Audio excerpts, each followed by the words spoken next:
Hello everybody and welcome to a new video. It's been a while since I've done one of these or uploaded any type of video over the past week, and that's because I've been working fairly hard on getting the lap for today's video, which is a world record and track guide around Belgium.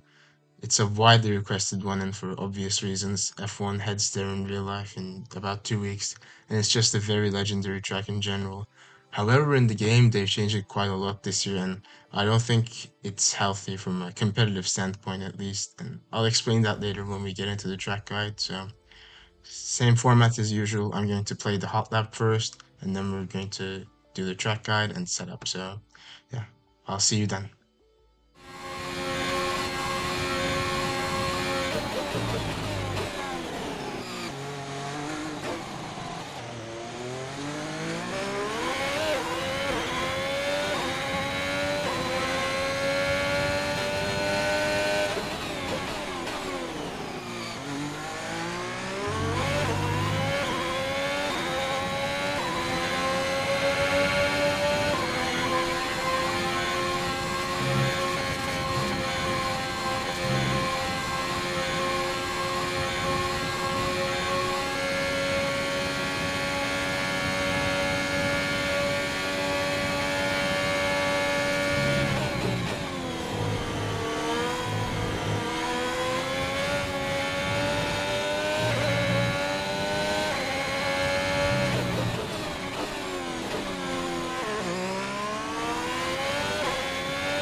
Alright, so heading on to the detailed analysis of the lap now.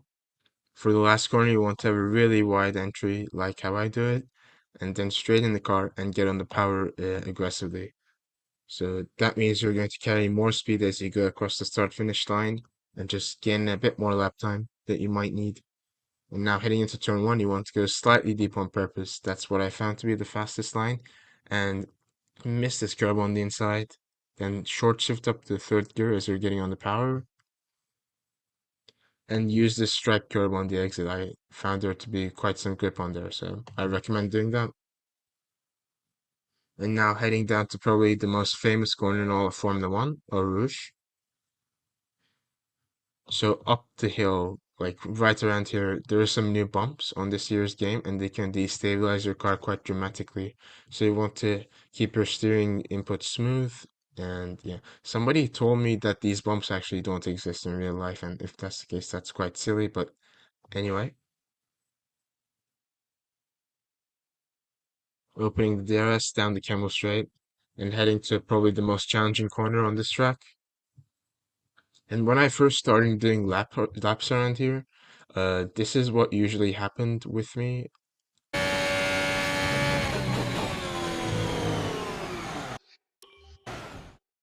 And yeah, that's really annoying when it spins you around like that, and it always feels a bit random, but I found a few things you can do to prevent it from happening.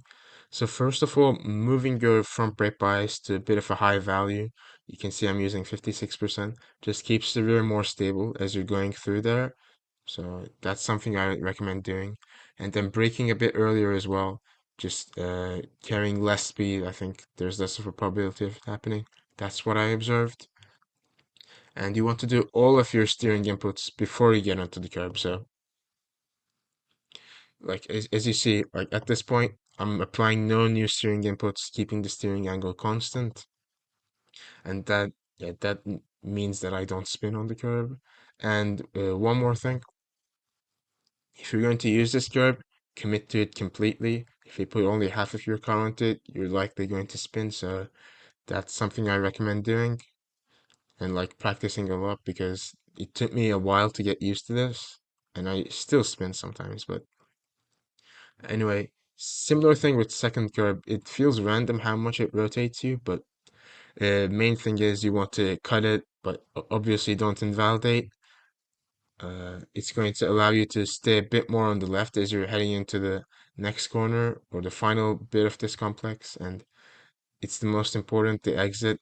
It can gain you a lot of time. I'm probably a bit too much to the right on this lap, and I'm going to post a more ideal line of this a bit later, but yeah, so it can be quite difficult with stabilities. Yeah, so if you're struggling with that, probably upshift to sixth before you get onto the apex. That's something I did occasionally, not on this lap, but it can be helpful. So use all of the track, inside and outside, and watch out for the exit curve because it can spin you sometimes. So be careful with that.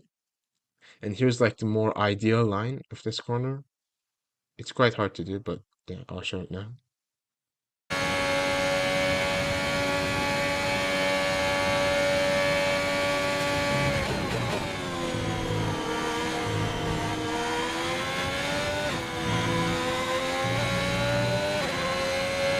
So you can see, despite me taking basically the same line, the curves rotated me more on that lap compared to this lap. So yeah, they're quite random, and I think they're actually random. So that's really annoying from a competitive standpoint because you need luck on your lap, and yeah, that's quite difficult to achieve. And I've heard that depending on your luck, you can gain up to a tenth and a half. So tenth and a half. So that's not good, in my opinion. And now heading into the next corner, you really don't want to go wide here because if you go wide here, you lose so much time, like compared to other corners. So braking on this curb and then staying tight on the inside and getting on the power a bit late, I would say. You don't want to run out too wide, otherwise you're not going to be able to, like, don't go all the way out onto this curb. And I probably went a bit too wide on my lap as well. But you want to have like a really straight approach heading into the next corner. And now using this curb, I don't recommend going onto the green bit as it can like destabilize your car, which I unfortunately do on this lap, and you're going to see me like lose some time on the exit going down to red. And this is, yeah, I mean, in just no words for this. I don't know why this exists, but yeah, you want to drive on the grass if you want to gain some more time. So yeah, I don't know what to say. Then really important, Pujon, you start turning it on the curb, it opens up the corner and it can gain you some time. And then staying really close to the inside curb but not touching it. And smooth on the power. I mean, even if it's a fast corner, you still want to be smooth on the throttle because it can like suddenly destabilize your car sometimes. So now this corner, it's really similar to Lecombe in the way that it can like spin your car randomly, but I found it to be a bit more consistent. So heading down to fifth gear, again, completely committing to the curb. If you put only half of your car, it just spins you off instantly. Like this is a guarantee. So as you get onto the curb, upshift to sixth gear,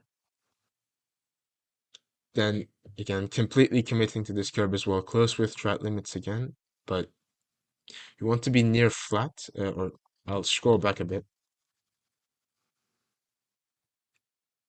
Well, I'm probably a bit too much to the left at this point. If you're a bit more to the right, you can take this next corner basically flat, but it was still decent enough for me. So yeah, just be aggressive with the throttle. Now this corner, be careful with this curb because if you get onto it too aggressively, it can spin you off into the gravel trap ahead. And now down to fourth gear, don't touch the grass or this green bit because that's going to lose you some time and start getting on the power as you're on the curb. It will help you get a better exit. And now hugging the inside, which is easy flat, and heading down to the last corner, the bus stop chicane. And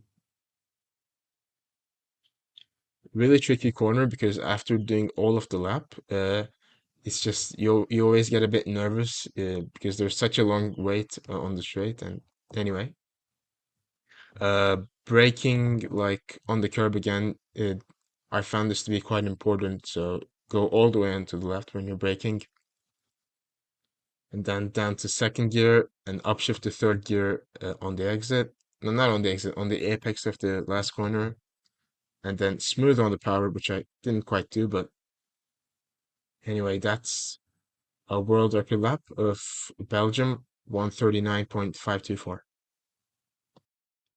And as you can see, that's currently P1 in the world at the time of me recording this, about 21 thousandths in front of second place. So I'm fairly happy with that after trying a lot. We need some luck too, but yeah, quite satisfied. So now let's take a look at the setup I used to record this lap.